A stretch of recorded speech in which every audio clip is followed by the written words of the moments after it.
Alright, what's up? Just another one of your political podcasts. Casual product of 2020. It's me, Isa. I'm here with my pal Jemiah. Yeah. And originally I was going to talk about misconceptions that we all have about American government and politics. And then I thought, you know what? Actually, maybe we should talk about guns.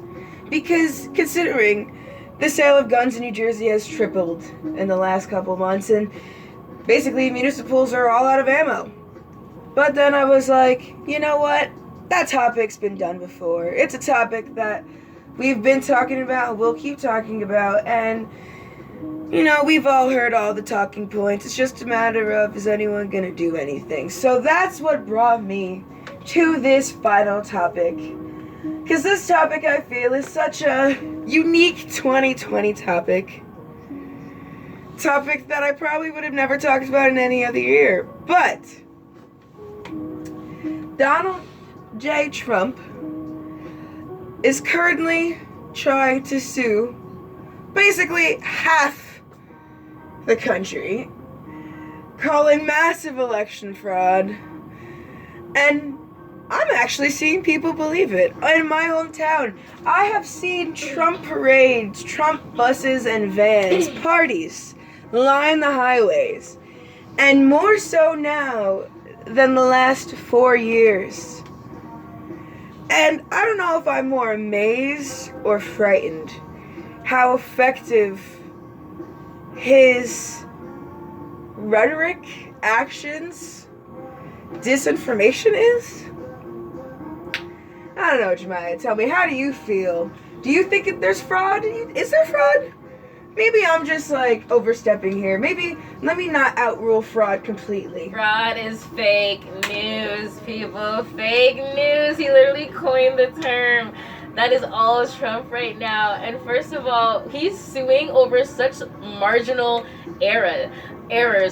He's suing over 2,900 and all these low numbered votes. He's losing by 4 million popular votes, and he would not even be able to get enough votes to change any of the states in his favor.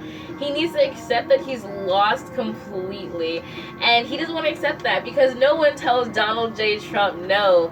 Not universities who use his father's money, not women who physically swat him away. No one says no to Donald J. Trump, and if they do, they are frauds, and we know that. I mean, the man, the day that we found out who the winner was, he was golfing. He was golfing that whole week. He didn't say, the Twitter was quiet. So then why? I need to know. So then why? Really, let's take a second to truly analyze it, the psychology of it. Why is it do I see more people fervent about being there for this man than ever? In a place that I live, in a place that I thought, has shared similar ideals. I went to public school, you know what I'm saying? So a takeaway from the public school system here was, at least to me, that they cared. Yeah. A little bit. But think about it. Look at the popular vote. It was so actually close that, whenever you walk down the street, half of the people that you see are probably voted for Trump. And you would never be able to see the difference. It's not just concentrated in the South, although a lot of it is, but it's sprinkled all throughout the country. And we saw that with this election. And it was just so interesting. But do you see, okay, call me far-fetched, and I don't want to turn people away. I don't want to turn people off. I'm not out here trying to mash all Trump supporters up or minimalize, their vote choice or their reasons for voting. But what I've seen, in trends and patterns, especially following every piece of disinformation that is shared from this administration, there is little to no research done behind that, right? There's little to no educational value behind what is being given to the American people easily through Twitter and through their main outlets of information like media, right? Their public school is not giving them the proper information for them to be able to discern what is truth from actual fake news. And let me tell you why it's going to stay that way. Because if you look on the map, The most red states are also sadly some of the states that are the most uneducated. They have the least amount of money inside of their public schools. They have the most misinformation peddled through their public schools. I saw a Texas textbook inside of my high school years, and it literally had misinformation about the Civil War, and no one is checking these things. So it's really coming down to their usually poorer, more impoverished states who are not able to fund their education properly. That's why they're so stuck in the past. And then you have like people saying, I know nothing about being a Republican, but my mother's a Republican, so I'm a Republican. It's like choosing your favorite sports team. Even if they lose, even if they're terrible, you're gonna stick with it because of the feeling of connectivity with those around you. And you usually only hang out with people who are exactly like you politically, which is gonna make you even more narrow-minded and like stubborn. So if this person says this is real, I don't need anything else. I'm gonna be lazy. I'm gonna just let my mind accept it as real. I'm not going to fact check the person that I genuinely believe is right all the time.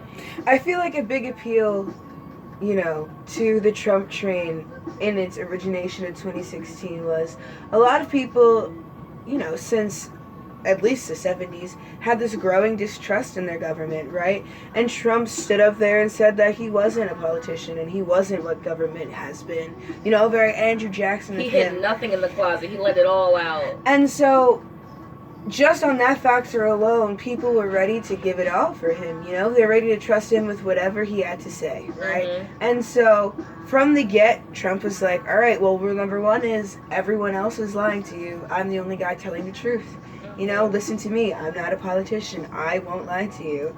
And so now, 4 years down the road, we have a businessman lying to us and proving that everyone can. He's gained this sort of credibility amongst his supporters that is almost impenetrable. No scientist, no reporter, no media outlet is going to get through that. And then now we have this building fear in news media.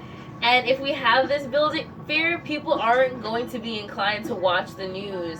People aren't going to be inclined to actually check the facts. People aren't going to be inclined to question anything. And when you don't question things, you can't learn. And then you have this just ignorance. You can't fight ignorance. Ignorance just is stubborn.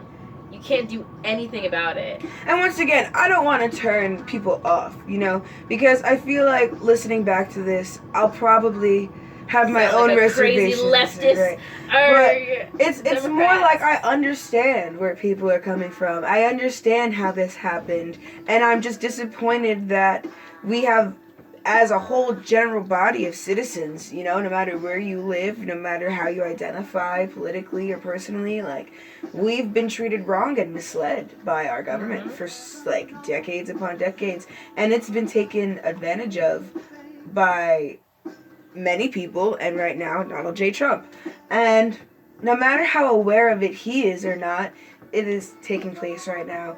And even if it's an accident, it's the most damaging accident I've ever seen take place in my lifetime. No, they saw him and they said, we can use him. We can use him as a mouthpiece. But what they didn't know was that he was going to go off the script, flip the script entirely, and he wasn't going to follow. He didn't follow any of his cue cards.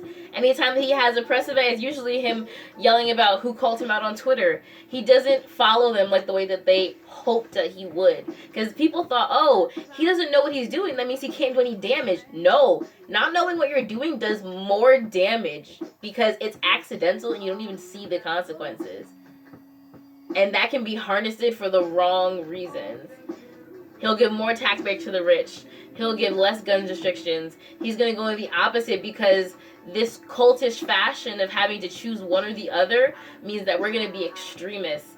And extremists are getting to the point where they are manifesting their transgressions. He definitely feeds in right to the extremist idea. Even though I know and believe that the majority of people do not subscribe to any sort of extreme ideology, we're actually rather moderate because we rather live in comfortability, right? But there's that few percentage. But so Donald Trump feeds into that extremist appeal, and so then not even Donald Trump alone, but also certain media outlets, because that's how they make the most money, right? They feed into this extremist idea or support that, yes, these few people, these certain people, or this certain group, or these few groups, are utilizing these extreme tactics, and we should meet that type of energy.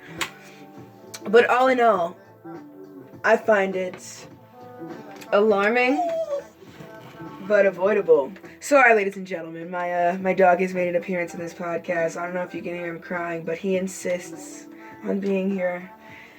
But all in all, fake news, right? It's alarming because it's been invented by the soul utilizers, you know, and that's very Big Brother-ish. Yeah. And so fraud, right? Sometimes How they want dangerous to are believe you fake if you news. can convince a good population of the nation that our one tool that we use for democracy through and through, our one measurement of democracy throughout the entire world, voting and elections, if you can convince enough people that even that is bogus, what else could you do? Yeah. And it's not even like you can make a claim that he lost one of the things. He lost the popular vote and the electoral vote. It's very clear that there was a winner chosen. I just think that his reactions are coming from a place of, well, pettiness. I mean, no one likes to lose. I don't. Well, I guess we shall just wait and see what happens. And hey, maybe at the end of the day, I'll be impressed either way. But maybe at the end of the day, there was a little fraud. And maybe at the end of the day, the Electoral College does have an agenda of its own. And I do believe that it does. And that's why Hillary Clinton lost all those years ago. And that's why Donald Trump lost right now. But listen, what can I say? We could just wait and see. Anyway, so that's been a whole nother, just another one of your 2020 political podcasts. One of many. Thanks for tuning in. See you next time.